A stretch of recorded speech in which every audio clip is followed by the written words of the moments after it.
ನಮಸ್ಕಾರ ಸ್ನೇಹಿತರೆ, ಕನ್ನಡ ರಿಯಲ್ ಫ್ಯಾಕ್ಟ್ಸ್ಗೆ ಸ್ವಾಗತ. ಬಿಗ್ ಬಾಸ್ ಮನೆಯಲ್ಲಿ ಸ್ನೇಹಿತರಾಗಿದ್ದ ಅಶ್ವಿನಿ ಗೌಡ ಮತ್ತು ಧ್ರುವಂತ್ ನಡುವೆ ಜಗಳ ನಡೆದಿದೆ. ಪೂಜೆಯ ಸಮಯದಲ್ಲಿ ಉಂಟಾದ ಈ ಅಸಮಾಧಾನಕ್ಕೆ ಗಿಲ್ಲಿ ನಟ ತುಪ್ಪ ಸುರಿದಿದ್ದು, ಇದೀಗ ಇಬ್ಬರು ಟಿಕೆಟ್ ಟು ಟಾಪ್ 6 ರೇಸ್ನಲ್ಲಿ ಎದುರಾಳಿಗಳಾಗಿದ್ದಾರೆ. ಮತ್ತು ಬಿಗ್ ಬಾಸ್ ಶೋನಲ್ಲಿರುವ ಸ್ಪರ್ಧಿಗಳು ದೀರ್ಘಕಾಲದವರೆಗೆ ಸ್ನೇಹಿತರು ಮತ್ತು ಶತ್ರುಗಳಾಗಿರಲು ಸಾಧ್ಯವಿಲ್ಲ ಅನ್ನೋದು ಹಲವು ಬಾರಿ ಸಾಬೀತು ಆಗಿದೆ. ಇದೀಗ ಅಶ್ವಿನಿ ಗೌಡ ಮತ್ತು ಧ್ರುವಂತ್ ನಡುವೆ ಜಗಳ ನಡೆದಿದ್ದು, ಈ ಕಿಡಿಯಲ್ಲಿ ಗಿಲ್ಲಿ ನಟ ಬಿಸಿ ಕಾಯಿಸಿಕೊಂಡಿದ್ದಾರೆ. ಮತ್ತು ಈ ವಾರ ಆರಂಭದಿಂದಲೂ ಅಶ್ವಿನಿ ಗೌಡ ಮತ್ತು ಧ್ರುವಂತ್ ಜೊತೆಯಾಗಿ ಆಟ ಆಡಿಕೊಂಡು ಬಂದಿದ್ದಾರೆ. ಟಾಸ್ಕ್ಗಳಲ್ಲಿ ಇಬ್ಬರು ಸಹ ಗೆಲುವು ಕಾಣುತ್ತಿದ್ದಾರೆ. ಬುಧವಾರದ ಸಂಚಿಕೆಯಲ್ಲಿ ಬೆಳಗ್ಗೆ ಚಾಮುಂಡೇಶ್ವರಿ ತಾಯಿಯ ಪೂಜೆಯನ್ನು ಜೊತೆಯಾಗಿ ಮಾಡೋಣ ಎಂದು ಧ್ರುವಂತ್ಗೆ ಅಶ್ವಿನಿ ಗೌಡ ಹೇಳಿದ್ದರು. ಇದೀಗ ಪೂಜೆ ಸಮಯದಲ್ಲಿಯೇ ಇಬ್ಬರ ನಡುವೆ ಅಸಮಾಧಾನ ಉಂಟಾಗಿದೆ.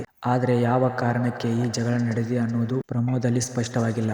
ಬಹುಶಃ ಈ ಜಗಳದ ಬಳಿಕ ಗಿಲ್ಲಿ ನಟ ರಘು ಮುಂದೆ ತಮ್ಮ ಬೇಸರವನ್ನು ಧ್ರುವಂತ್ ವ್ಯಕ್ತಪಡಿಸಿದ್ದಾರೆ. ಅಶ್ವಿನಿ ಗೌಡ ಮತ್ತು ಧ್ರುವಂತ್ ಜಗಳವಾಡುತ್ತಿರುವ ವಿಷಯ ಕೇಳಿಯೇ ಮನೆ ಮಂದಿ ಎಲ್ಲ ಶಾಕ್ ಆಗಿದ್ದರು. ಧ್ರುವಂತ್ ಮಾತು ಕೇಳುತ್ತಿದ್ದಂತೆ ಈ ಜಗಳಕ್ಕೆ ತುಪ್ಪ ಸುರಿಯುವ ಕೆಲಸವನ್ನು ಮಾಡಿದಂತೆ ಕಾಣಿಸಿದೆ. ಅಶ್ವಿನಿ ಒಬ್ಬರೇ ಇದ್ದಾಗ ಧ್ರುವಂತ್ ಅವರೇ ಭಾವನಾತ್ಮಕವಾಗಿ ಬೆಂಬಲಕ್ಕೆ ನಿಂತಿದ್ದರು ಎಂದು ರಘು ಹೇಳುತ್ತಾರೆ. ನೀನೇ ನಿನ್ನ ವೀಕ್ನೆಸ್ ಬಿಟ್ಟುಕೊಟ್ಟಂತಿದೆ ಎಂದು ಗಿಲ್ಲಿ ಹೇಳುತ್ತಾರೆ. ಬುಧವಾರದ ಸಂಚಿಕೆಯಲ್ಲಿ ಅಶ್ವಿನಿ ಗೌಡ ಮತ್ತು ಧ್ರುವಂತ್ ವಿನ್ ಆಗಿದ್ದು, ಟಿಕೆಟ್ ಟು ಟಾಪ್ 6 ಓಟಕ್ಕೆ ಒಂದು ಹೆಜ್ಜೆ ಹಿಂದೆ ಇದ್ದಾರೆ. ಈಗ ಮುಂದಿನ ಆಟವನ್ನು ಇಬ್ಬರು ಎದುರಾಳಿಯಾಗಿ ಆಡಬೇಕಿದೆ. ಈ ಆಟದ ವೇಳೆ ಏನೆಲ್ಲಾ ನಡೆಯುತ್ತಿದೆ ಎಂಬುದರ ಬಗ್ಗೆ ಕುತೂಹಲ ಮೂಡಿದೆ.